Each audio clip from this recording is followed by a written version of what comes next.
Hey, dealership owners and general managers, listen up. What if I told you that the biggest profit opportunities in your dealership aren't being lost to your competition, but you're missing it with your own sales team? Every day, vehicles are being sold, but valuable fleet management opportunities are walking out your front door. So in today's video, I'll explain what two things are keeping your dealership from getting to the goals that you can't seem to achieve. Hey, what's up, crew? It's Patrick with the Hot Topic Podcast, and today is Wednesday, June the 3rd, and it's time for another question of the day. Let's see what chat has in store for us. Hey, chat, do you have a question for me today? I sure do. Why do retail sales pros struggle when trying to sell fleet management solutions? Yeah, that's a good question there. I could think of two things that are preventing retail salespeople from selling fleet management solutions. Number one, you have to look at the different methods in which people sell. You have product salespeople and service salespeople. Generally speaking, a retail, whether it be automotive or commercial salesperson, is transactional, meaning they have a product, they have a customer, they're putting the two together. It's a method of sales commonly referred to as product sales, right? Whether it's a car, a truck, a van, SUV, whatever it is, it's a product that the customer needs that you have, and you just put the two deals together. When you're selling fleet management, it is service oriented. So you're not necessarily selling a product, although with full life cycle management, the product is included in that. But really, the sales is in the service of life cycle management, of taking someone from T to green when it comes to their fleet. So everything from vehicle acquisition, upfitting, any sort of signage, all the way into finance, all through the service time period that it's going to take to keep that vehicle on the road. And then at the very end, going into some sort of trade-in or recycle process or whatever the vehicle is going to need at that point. So that's the two main differences between selling retail vehicles transactionally, selling a product, or selling fleet management or lifecycle management as selling a service. Those are two different methods, and it takes a unique salesperson to be able to sell both.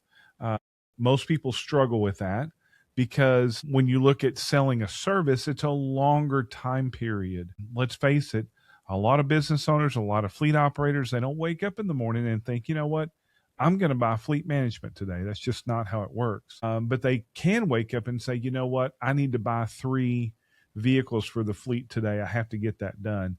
That's a much faster, much easier transaction than it is selling full life cycle management, fleet management, however you want to phrase that. So that's the number one thing. Number two, and this is going to strike a chord with a lot of dealerships, but I'm just going to be honest with you, it's how their pay plan is structured. Your sales professionals I'm talking about.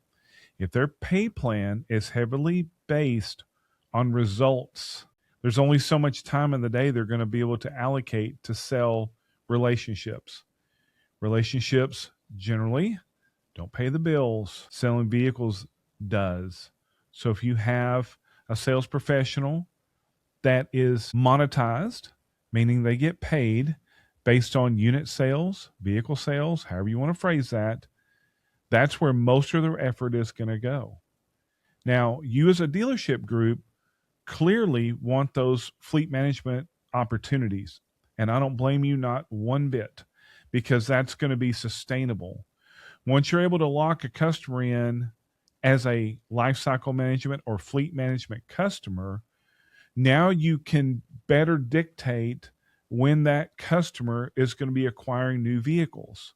For example, you're going to want to put that customer on a 36-month track lease, maybe a 48-month. But what that does is at the end of 36 or 48 months, that customer is going to need another vehicle.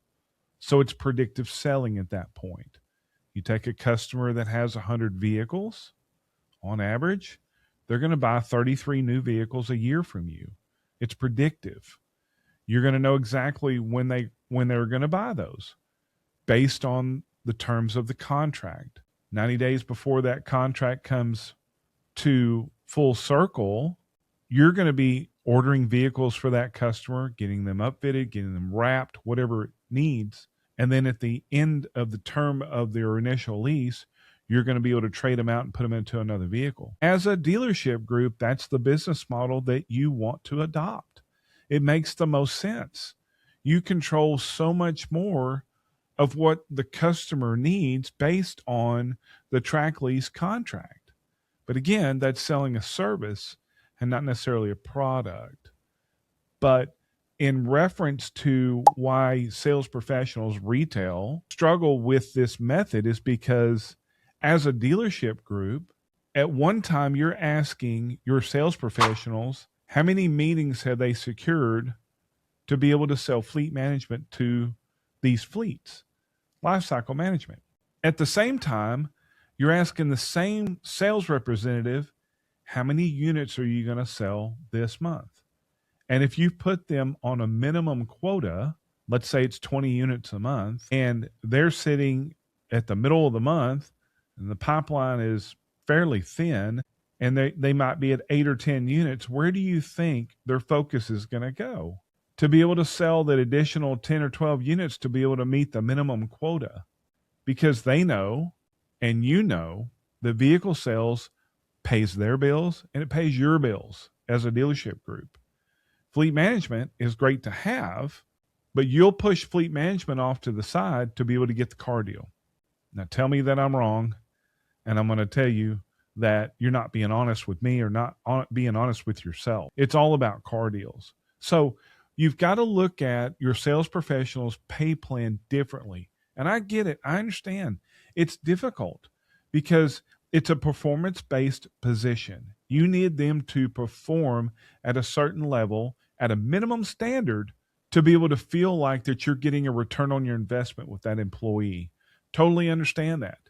But at the same time, you're going to have to monetize or compensate your sales professionals that are out there trying to mine and search for and hunt fleet management opportunities, because that's eating into their sales time of the transactional products that you have to sell. So in order to be able to solve this problem of why your dealership can't bring in more fleet management, lifecycle management opportunities, number one, you've got to focus in on your sales representative's pay plan, because all they're doing, they're trying to maximize their pay plan to benefit themselves before you, the dealership. Don't kid yourself. That sales rep, they're trying to pad their pocket. And if you get to pad your pocket as a dealer, then that's a bonus. It works out for both of you. But if they go 2, 3, 4, 6 weeks and they haven't gotten compensated for trying to mine and hunt for all these fleet management opportunities that you so want at your dealership, they're going to push that off to the side and continue down the path of transactions with selling vehicles. So that's the main driver between your salespeople. And the second thing is, like we talked about earlier, is the fact that you're having to sell a service and you're not selling a product. And again, those are two different styles and two different methods that need to be trained on and compensated for. Okay, guys, hopefully you're enjoying and liking the content that I'm able to put out here.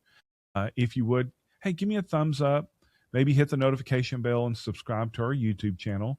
That's where you can see all these videos, including this one. And until tomorrow, Thursday, June the 4th, we'll be back for another question of the day.